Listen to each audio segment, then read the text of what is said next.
With the NFL Draft being less than a month away, today I released my NFL Mock Draft 5.0. Now in Mock Draft 5.0, there are a lot of surprises. The difference between Mock Draft 3.0 and 4.0 were about maybe this much. But in this Mock Draft, 4.0 to 5.0 is about this much. A lot of surprises in here. So you may want to stick out throughout the rest of the video. I do apologize, I messed up on my words a little bit.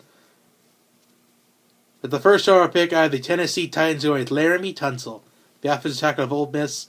This pick has not changed all season, and I plan on staying that way. Although there are some talks that Jalen Ramsey will go number 1 overall, I just don't see it. Number 2, but before I get to this pick, if you did not watch the video of what should the Browns do with the number 2 overall pick, watch it before finishing this video or after you finish it, because I was saying the Browns could do a lot of variety of things with this pick. I'll put the link in the description box below if you want to see that. But I'm going with Joey Bosa, the defensive tackle of Ohio State. Now, he's been in the number 2 pick in my mock draft for about... He was second overall for 1.0, 2.0, and 3.0. But I think with the signing of RG3, even though some don't think RG3 is a franchise quarterback, I think Cleveland passes up on opportunity to draft somebody like Carson Wentz or Jared Goff. I mean, you could actually still get Paxton Lynch in round 2 if you want him, in my opinion. I think he's fallen a little bit. Kind of a spoiler alert for the end of the video, but please continue watching to see where I have everybody else going. Number 3, I have the Chargers going with Ronnie Stanley. Same pick as the last mock draft. But at number 4, this could be the first surprise. Although maybe not depending on how you think of this guy's position, but DeForest Buckner, defensive end of Oregon. Then at pick number 5, I have the Jacksonville Jaguars going with Jalen Ramsey, the cornerback out of Florida State. Number 6, this is probably the first major surprise of the draft. I have the Ravens going with Shaq Lawson, the defensive end of Clemson. Number 7, this is the second surprise, as many people speculated that the 49ers are going to draft Jared Goff, but I think with the Browns not taking Carson Wentz, I like the 49ers to take Carson Wentz right here. Number 8, this is kind of a surprise, kind of not, but Philadelphia going with Ezekiel Elliott with the 8th overall pick. Number 9, I have Tampa Bay going with Noah Spence, the outside linebacker out of Eastern Kentucky. Number 10, I have the Giants going with Vernon Hargreaves, the third cornerback out of Florida. Number 11, I have the Chicago Bears with Mackenzie Alexander, cornerback out of Clemson. Number 12, I have the New Orleans Saints going with Miles Jack, the linebacker out of UCLA. Number 13, I have the Miami Dolphins going with Reggie Ragland, the inside linebacker of Alabama. And number 14, with the Raiders, I think this is a solid pick for them. Even though it's Taylor Decker, the offensive tackle out of Ohio State, I think this pick is going to protect your young quarterback in Derek Carr, probably open up some gaps in the running game. Because the Raiders are, in my opinion, the favorites to win the AFC West. Number 15, the LA Rams go with Laquan Treadwell, the wide receiver out of Ole Miss. And I think this pick is good. I think it's good because this is where I would have somebody like Jared Goff or even Paxton Lynch going to. But again, with the jam up of quarterbacks, because so many teams looking for quarterbacks heading into the free agency signing, like Cleveland, Dallas would probably draft a quarterback in the late rounds this year. San Francisco, Philadelphia, Chicago was probably going to look for somebody to take over for Jay Cutler. The Rams are looking for one. Detroit might look for a backup next year, because I think this is Matthew Stafford's last chance in Detroit. And this year is going to be the proving point for Matthew Stafford, but I'll get to more of that and when it gets to their pick next. And Houston wanted a quarterback as well. Arizona might look for one depending on what happens with Carson Palmer. And of course, Denver is looking for a quarterback with the retirement of Peyton Manning. So with this pick, it'll give Case Keenum somebody to throw to in week 1. And I think Laquan Treadwell is the best wide receiver in this year's draft class. At number 6, we have the Detroit Lions with Corey Coleman, the wide receiver out of Baylor.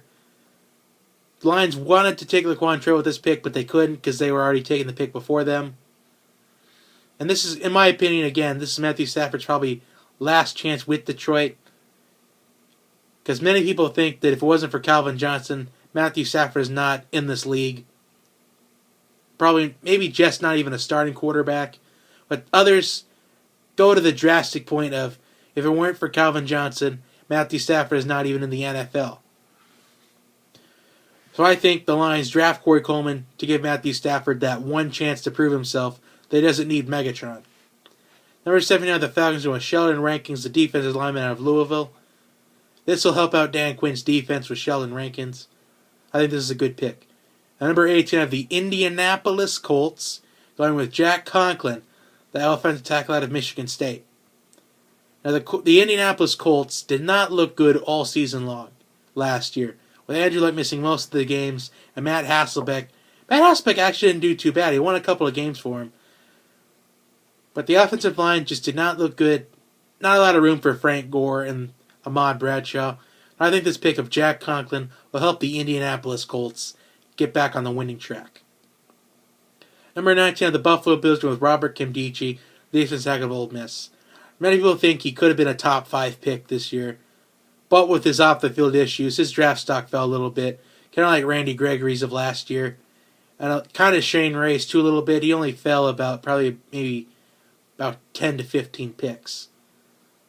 I like Nkemdiche to go to Rex Ryan in Buffalo, because Rex Ryan promised he was going to build a bully in Buffalo. Number 20, the Jets with Emmanuel Ogbah, the defensive end of Oklahoma State. Now this could have been another location Jared Goff could have gone to. But I think the Jets are going to re-sign Fitzpatrick. I think they're good on Fitzpatrick. I think they're going to offer Fitzpatrick a lot of money. They'll probably end up cutting some guys off the roster and saving some money to sign Fitzpatrick. So I don't like them to go with Jared here, because I think they're going to re-sign Ryan Fitzpatrick. Number 21, I have the Washington Redskins going with Eli Apple, the cornerback out of Ohio State. Number 22, I have the Houston Texans with Anthony Billings, the defensive tackle out of Baylor. Then number 23, I have the Minnesota Vikings going with Braxton Merrill, the wide receiver of Ohio State. This was the same pick as I had in mock draft 4.0. I think the Vikings need this pick to get a wide receiver to complement Stephon Diggs. Because Mike Wallace, he's not as good as people think he is, in my opinion. He's getting older. And Kyle Rudolph, you can only pass to a tight end so many times. So I like Minnesota to go with Braxton Miller. Number 24, I have the Cincinnati Bengals with Kevin Dodd, the defensive end out of Clemson. I just think the Bengals need some defensive help a little bit. I think they're good offensively. Although it wouldn't hurt to grab a wide receiver to replace Mohamed Sanu. Like people coming up, like wide receivers coming up like Will Fuller and Josh Dotson. It wouldn't hurt to draft them, but I don't think they will here. I think they're going to focus on the defense. I think you can get a quality wide receiver in maybe round 2 or 3. You probably get Sterling Shepard, wide receiver at Oklahoma, in probably the 3rd round. I think they're just setting up for all 7 rounds this year. Number 25, the Pittsburgh Steelers going with Kendall Fuller, the cornerback out of Virginia Tech. Now, the secondary, no matter what team it was in the AFC North, it was bad. Cincinnati's was probably the best out of the 4, and Pittsburgh's was probably the 2nd best. So I like Kendall Fuller to go to Pittsburgh here to improve the secondary. It was kind of mediocre, but at some points it was pretty decent. Number 26, I have Seattle going with Will Fuller, the wide receiver of Ohio State. I just think the Seattle Seahawks need another weapon for Russ Wilson to throw to. Jimmy Graham missed the second half of the season with a season-ending injury. And we don't really know a lot of the names of the Seattle wide receivers. Sure, we have Ricardo Lockett and Doug Baldwin and Jermaine Kearse. But most of it, they seemed to hand the football off most of the time last year. And all the Seattle games I watched last year, they mostly ran the football, except for the one where they played Pittsburgh. They seem to just run the football and not really pass it that much. At number 27, I have Green Bay going with Kenny Clark, the defensive tackle out of UCLA. I just think Green Bay's defense was not the best in the NFL, but it wasn't the worst. It was kind of maybe in the middle of maybe the 20th best defense. I think this is a pick to improve the defensive line in Green Bay. Number 28, I have the Kansas City Chiefs going with Jonathan Bullard, the defensive end out of Florida. Now, with Justin Houston probably going to miss the 2016 season with an ACL injury, I think that's what it is. If it's not, maybe a Chiefs fan comment below. That way I know the full story. I think it's an ACL. But if that does happen, I think the Chiefs, I think they're a win-now organization now. Because after that 1-5 start, they went on to storm on to win 11 games in a row. And that will propel them to become a win-now franchise. Right now it looks like it's going to be the Oakland or Kansas City winning the AFC West next year. And that's going to be important. So this pick is important for Kansas City. I think they're not going to mess this opportunity up. They'll take Jonathan Bullard while they can. Number 29, I have the Arizona Cardinals going with Cravens, the linebacker and safety out of USC. And this could have been another pick where, again, Jared Goff or Paxton Lynch could have gone to. But I think Carson Palmer is going to give it one more season. And if he can't reach the Super Bowl, I think he'll probably retire. So I think Arizona will get a quarterback, probably in round 3, to watch Carson Palmer play next season. And then in 2017, that quarterback, whoever they draft, whether if it's Jeff Driscoll or Cardell Jones or Connor Cook or Christian Hackenberg, they'll watch Carson Palmer in 2016. They're ready to take over in 2017. Number 30, I have the Carolina Panthers going with Jason Sprigs, the offensive tackle out of Indiana. Now, Jason Sprigs, the offensive tackle of Indiana, he was the best offensive lineman at the Combine. He had the best numbers at the NFL Combine for offensive linemen. And I think the Panthers need this selection because we saw the Super Bowl. The offensive line for Carolina did not look good. Von Miller, Dan Trevathan, and Malik Jackson were able to take advantage of the lack of size in the Panthers' offensive line. At number 31, this is probably the biggest shocker so far in this draft, in this little mock draft I have. But number 31, I have the Denver Broncos going with Jared Goff, the quarterback out of California. And the reason why I was saying it like that was because with this shakeup of RG3 going to Cleveland, it had Jared Goff going from number 7 all the way down to 31. Now, some people do not like John Elway. But I think John Elway is smart enough. Some people think John Elway is dumb. But I think he's smart enough to take this opportunity and draft Jared Goff. With all these different teams passing up on Jared Goff, I think that Denver will be a success within the next 3 or 4 years if they have Jared Goff under center. He may not be good this season if he even goes to Denver, but in the future he will be a star. And then at number 32, this is the start of the second round with New England not having a pick this year. I'm not going to explain why they don't have the pick because we all know that already. We all know the reason. But I have the Cleveland Browns going with Derrick Henry, the running back out of Alabama. Now, there were some speculations that Derrick Henry could end up falling to Dallas in round 2, or even the Chiefs would take Derrick Henry, but the Chiefs re-signed Jamal Charles, Spencer Ware. They resigned 3 of their running backs. So there is no reason for the Chiefs to go with Derrick Henry. The Chiefs may need a wide receiver, as I've been told by some Chiefs fans, that the certain Chiefs fan wants them to have a wide receiver because they're becoming more of an old school type of football of an old school type of football team